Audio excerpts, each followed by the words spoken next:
मित्रों नमस्कार। सुधीर पांडे पूर्वांचल के यूट्यूब चैनल पर आपका स्वागत है, अभिवादन है, अभिनंदन है। सुबह तेजस्वी यादव के स्थान विशेष में बहुत धुआं उठ रहा था। आज देख रहा था मैं, आज तक से लेकर सारी मीडिया पे चल रहा था। राम मंदिर का जब से इनॉग्रेशन हुआ है, वैसे मैं मंदिर पर बनाया नहीं था, लेकिन जब उनके स्थान विशेष से जब धुआं फेंकने लगे तो मैंने कहा कि इसमें अब लूड़ा डाल देना चाहिए, इसलिए कि बेचारे को दर्द हो रहा है। ठंडी में भी अगर इस तरह से धुआं निकल रहा है तो इसको बंद करना चाहिए। दर्द काफ़ी हुआ है, कहीं उसका कुछ प्रभाव, कोई बीमारी ना हो जाए, इसलिए मैंने कहा कि अब सुनिए उस धुआं में क्या क्या निकला यह भी जानना चाहिए। तेजस्वी यादव तमाम प्रश्न किए हैं, पूछे हैं। एक जगह बोल रहे थे कि मंदिर से क्या होगा, मंदिर से पेट भरेगा, हॉस्पिटल बीमार पड़ोगे तो आप मंदिर जाओगे कि हॉस्पिटल जाओगे, भूख लगेगा तो मंदिर जाओगे कि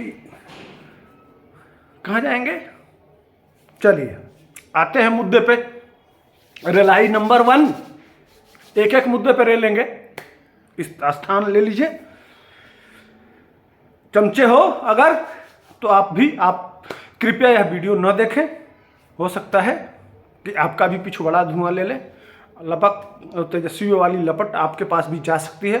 तो कृपया कोई चमचा बिलचा हो तो वो दूरी बना के रखें, इसलिए कि रेलाई जारी है तो आपको दर्द होगा, और मैं नहीं चाहता हूं, जाड़े में दर्द होता है तो बहुत दिक्कत होती है, तो कृपया दूरी बना के रखें। जो मंदिर समर्थक हों कृपया वही आए, उन्हीं से उम्मीद है। तो तेजस्वी यादव मंदिर में जाने से हॉस्पिटल मानता हूं इलाज नहीं होगा, मस्जिद में जाने से होगा। तो मस्जिद का नाम क्यों नहीं लिए? मस्जिद का नाम लिए आपने, चर्च में भी तो इलाज नहीं होता है, उसको भी ले लेना चाहिए।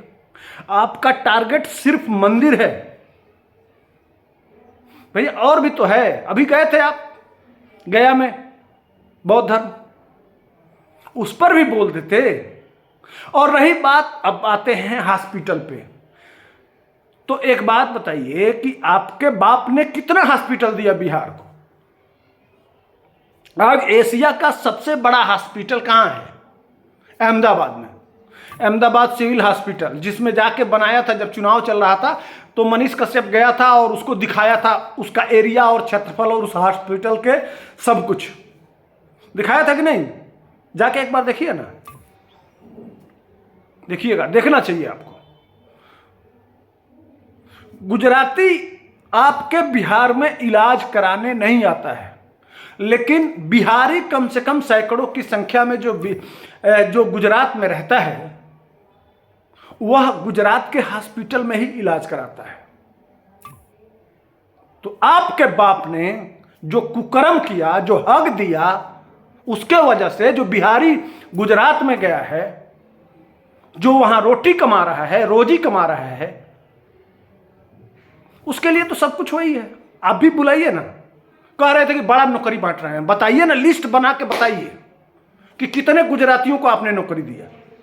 और चलिए माइक लेके, तुम्हारा अगर कोई आरजेडी का चमचा हो तो चलो गुजरात, मैं दिखाता हूं कितने बिहारी हैं। अभी आज के डेट में चलिए ट्रेन में घुस जाए तो आज के डेट में भागने वाले कम से कम हजारों की संख्या में मिल जाएंगे, और नहीं कहने आते हैं। लेकिन हाँ, मंदिर बनाने में सबसे बड़ा योगदान उनका है, इसीलिए वह इतने आगे हैं। आप मंदिर नहीं बनाए, आप हॉस्पिटल बनाए तो आपका जीडीपी कितना है? एक तो पहले मैंने बता दिया कि आप गुजरात, महाराष्ट्र, दिल्ली, कोने कोने में आप इतना डेवलपमेंट किए, आपके और आपके बाबूजी और आपके चाचा, पलटू चाचा, कि देश के कोने कोने में आज भी बिहारी धक्के खा रहा है। कहिए तो 20, 25, 50 नहीं 100 उदाहरण लाके पटक दूंगा आपके सर पे। हर कोने पे जूझता है, हर जगह मिल जाता है, हर जगह उसकी चीखें सुनाई देती हैं। खैर आपको क्या, आप तो, अब रही बात शिक्षा की, तो शिक्षा की बात है तो आपको तो इतना ही बढ़िया, अगर आपके बाप की शिक्षा थी तो आपको डीपीएस में क्यों एडमिशन कराया गया? दिल्ली में इतनी बड़ी सुविधा, डीपीएस, दिल्ली पब्लिक स्कूल में एडमिशन हुआ आपका, वहां भी आप, खैर वो कहना नहीं चाहता। तो अंधे को दिक्कत आपके पेट में दर्द होना स्वाभाविक है। यह देश समझने लगा है अपनी संस्कृति को। आपको मंदिर पे गर्व थोड़े होगा, उन मुगलों पे गर्व होगा जिन्होंने नालंदा तो जला दिया। उस पे गर्व करना चाहिए ना इस भारत को। अब रामलला पे, राम पे, कृष्ण पे, अपनी संस्कृति पे, अपने उस पे गर्व कैसे कर सकते हैं? उनको अगर मंदिर बन रहा है तो यह दुख की बात है। मोदी को नहीं बनवाना चाहिए। अच्छा हाँ, एक चीज और भूल रहे हैं, उन्हीं की पार्टी, आपके बाप रेल मंत्री थे, केंद्र में मंत्री थे, बड़े नेता थे। पटना में और बिहार में एम्स कौन दिया? आपके बाबूजी तो नहीं दिए, अटल बिहारी वाजपेयी दिए थे। और फिर एक ठो आ रहा है दरभंगा में, तो कौन दे रहा है? आपने क्यों नहीं दिया? आपके बाबूजी से पूछते ना बैठा के कि बाबूजी ये अटल बिहारी वाजपेयी दिए, हम किस मुंह से बात करें? लेकिन बेशरम को शर्म कहां? नहीं होता है शर्म भाई साहब। हम जानते हैं आपको कितना भी लताड़ कहते ही है कि CBI भेज देता है। अरे हम बचपन से देखते आ रहे हैं भाई साहब, हमारे घर पुलिस आती है तो हम मोहल्ला में बदनामी के डर से सर चुका लेते हैं। आप इतने बेशरम हैं, इतने दोगले हैं कि आपको शर्म बेच के खा गए हैं। 100 जूते खाओ, तमाशा घूस के देखो। और कह रहे थे हाँ रोहित कौन कौन बैंक से पैसा लेके भाग गया, तो किसके काल में उसको पैसा मिला यह भी बता देते। मोदी आया तो उनको क्यों भागना पड़ा? उसके पहले तो नहीं भागे। और बैंक में लूट रहे थे तो किसके काल में लूटे? मोदी के काल में लूटे। काहे भागने के लिए? इसके पहले तो मलाई काट रहे थे। बैंक उनको लोन पे लोन दे रहा था। जब आपके पिताजी रेल मंत्री थे, जब आपके लिए दिल्ली में 500 करोड़ का कोठी खरीदा जा रहा था, तो आप नौकरी के बदले जमीन में, तो उसी समय यह नीरव और जितने मेहुल चौकसी और जितने ये है ना, वो बैंक वाले लूट रहे थे। मोदी आया और जब डंडा डालना और जांच करना शुरू किया तो चुपके से भाग लिए। लेकिन हाँ, यह भी जरा पता कर लीजिएगा कि उनकी संपत्ति से कितना वसूली हो गया है। गूगल सर्च कर लीजिएगा। खैर आप छोड़िए, आपसे होगा भी तो नहीं, पता नहीं गूगल जानते भी होंगे कि नहीं, इसलिए कि इंफ्रास्ट्रक्चर कहते हैं। तो किसी से दिखवा लीजिएगा। आपके पीछे तो सलाहकार होते हैं, मान लीजिए बड़े बड़े लोग होते हैं, तो दिखवा लीजिएगा, एक बार दिखवा लीजिएगा, कसम से पता चल जाएगा आपको कि कितना वसूली हो गया। वहां से वो बाप चिल्ला रहे हैं और कह रहे हैं कि हम जितना लिए नहीं है उससे ज़्यादा तो ले लिए हो। और बार बार यहाँ से दबाव बनाया जा रहा है। कानून भैया प्रत्यर्पण के लिए बहुत दबाव है। जिन देशों से है वहाँ की सरकार नहीं भेज रही है, जान रही है कि इतना डालेगा मोदी। जान बचाने के लिए वो मुकदमा लड़ रहे हैं। ऐसा नहीं है कि सरकार चुपचाप बैठी हुई है। हमारा विदेश मंत्री किस तरह का है, दुनिया में डंका बजा के रखा है। और आपके मंत्री लोग क्या कर रहे हैं वो पता चला है। अभी एक मंत्री जी है ना, कि जब मैं गाली घर से निकलता हूं तो गाली दे के, जब तक अफसर को गाली नहीं देता हूं तब तक, एक उनके भी मंत्री हैं, चाहे वो। हाँ एक चीज और है यार, याद है तेल लेके गए थे सांडा का नीतीश, उनके पास क्या बोलते हैं, नितिन गडकरी के पास। कहाँ गए थे? मोदी जी इतना झूठा है, सब कुछ है, तो सुना था तेल लेके गए थे आप। कितना देर लगाए, कुछ मिला कि नहीं? इसलिए कि जब इतना आपके बाबूजी और इतना ही डेवलप हुआ, तो एक भी एक्सप्रेसवे नहीं है बिहार में। हाईवे है, नेशनल हाईवे की स्थिति आज क्या है बिहार में, वह किसकी देन है? कब से इतने अच्छा बनने लगा? ये जरा डाटा अपने पिताजी के बारे में जरा जाइए ना, गोपालगंज से शुरू होता है ना, जरा गोपालगंज में आपके पिताजी जब थे तो हेमा मालिनी के गाल के तरह से वो इतना टूटा हुआ। हम उसी इलाके से आते हैं, देखा था हमने। अब 15 लाख रुपया, हाँ रोजगार, कि हम नौकरी दे रहे हैं।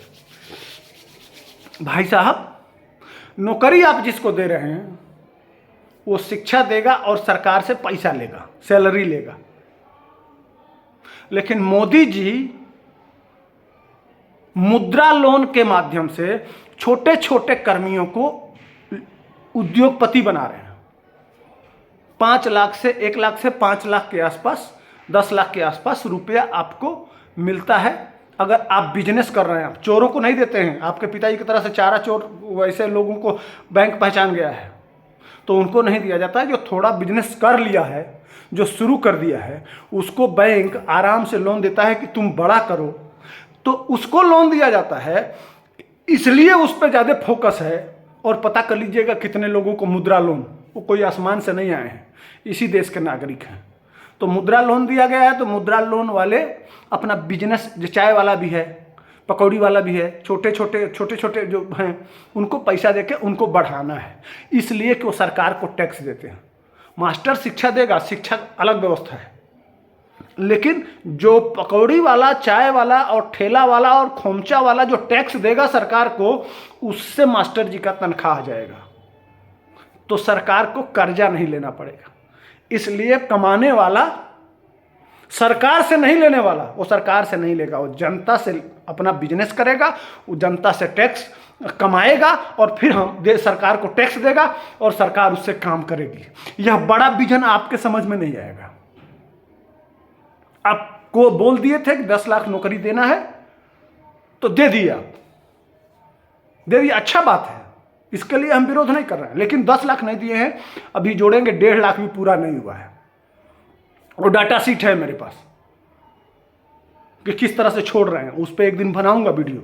लेकिन मोदी उधर ले जा रहा है। नौकर मत बनो, सरकार का भी नौकर मत बनो, मालिक बनो। मोदी का विजन है कि इस देश के लोग अपना मालिक बने, नौकर नहीं। हालांकि शिक्षक देवता होता है, शिक्षा पे मैं शिक्षक बनाना चाहिए, लेकिन शिक्षा की पैसा कहाँ से आएगा? सबसे पहले आपको इकोनॉमी बूस्ट करना चाहिए। वो कर रहा है। अभी इस देश को चलाने के लिए सिर्फ 2 करोड़ लोग, 2.5 करोड़ लोग इनकम टैक्स, 140 करोड़ में 2.5 करोड़ लोग इनकम टैक्स भरते हैं।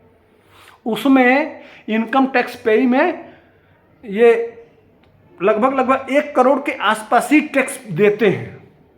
तो 140 करोड़ को जिला रहे हैं 1 करोड़ लोग, अंदाजा लगाइए। 1 करोड़ लोग पूरे 140 करोड़ को जिला रहे हैं। और उसी टैक्सवा से आपका ये दिल्लिया में घर बन रहा था, आपके पिताजी जमीन के बदले, चूंकि आपको मौका मिला तो वो किए। और जो कह रहे थे कि 15 लाख, तो देखिए वो वसूली करेंगे, वही वसूल रहे हैं ना। देख रहे हैं झारखंड का मुख्यमंत्री भाग रहा है, केजरीवाल भाग रहा है, आपका भी है ना दिल्ली में भाई साहब। ठीक है, विदेश में मिला में वहां का समझौता था, वहां से आया तो वो खर्च हो गया है। वो रोड, पुल, पुलिया सब में खर्च हो गया। देख रहे हैं कितना बन रहा है, तो उसमें वो आया तो खर्चा हो गया। अब जो लोग रखे हैं उनके ऊपर देख रहे हैं, रोज रोज देखे थे 300 करोड़ पकड़ा गया, वो कांग्रेसी MP के वहां, आपके वहां भी पकड़ा गया, वो अमेरिकी गड्डी नोट सब याद है? भूल जाते हैं आप। खैर वो तो आप कह ही दिए हैं कि IAS ED CBI भेज देते हैं, हम तो बचपन से पैंट खोल के रखे हैं, आओ मारो, चलते रहो, कोई बात नहीं है, चलता रहेगा। तो ये मेरा विश्लेषण था। तब तक के लिए हमको दीजिए यार। जय हिंद, वंदे मातरम।